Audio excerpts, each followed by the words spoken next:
LS 450 formatikas, 109 000 mylių rida, 2019 metai, Mannheimo aukcionas, birželio 11 bus aukcionas. Numatoma kaina apie 14-16 tūkstančių dolerių. Taip, apeinam, pasižiūrim, kai visą laiką kėbulą paseisim. Automobilis gan murzinas, nelabai baltas spalva, dar nelabai daug kas matosi. Viskas priekinis bei galinis neatrodo, kad daug nudaužyti būtų. Parkai priekis galas, kablys, bamperis galinis ganėtinai švarus taip pat, 7 vietos. To murzinas čia turbūt vaikus vežiodavo, tai reikia cheminį valymą daryti. Kilimėliai sudėti. Čia kažkaip matau jau patepliuoti buvo. Čia taip pat ant galinės spalvų, čia labai nedaug. Jau matot, kaip visas murzina greičiausiai vaikai, čia pilstė kolas, koks bardakas, viskas apipilta. Gerą cheminę reikia, lūpas, panoramą pilta. Durys kokios.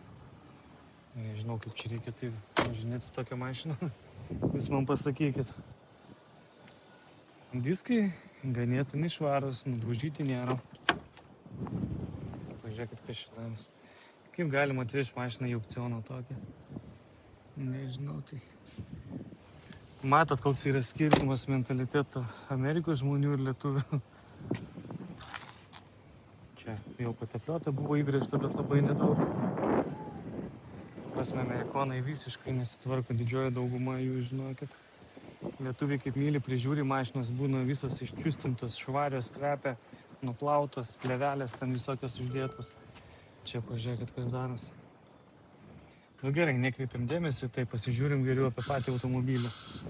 Vairas, kaip matau, toks čia turbūt uždėtas buvo tas. Ant vairo sėdinių šiek tiek irgi pasitrynusi. Bardakas, lūpdažių visokių primėtyta. Pažiūrim panelę odinę, šildomos sėdinės. Automobiliui dega čekas. Bet automobilis. Variklis dirbo gražiai, jokio garso negirdžiu. Neaišku, dėl ko tas čekas dega ir padangas slėgio daviklis. Čia daugiau pasikelia pneumo pakaba.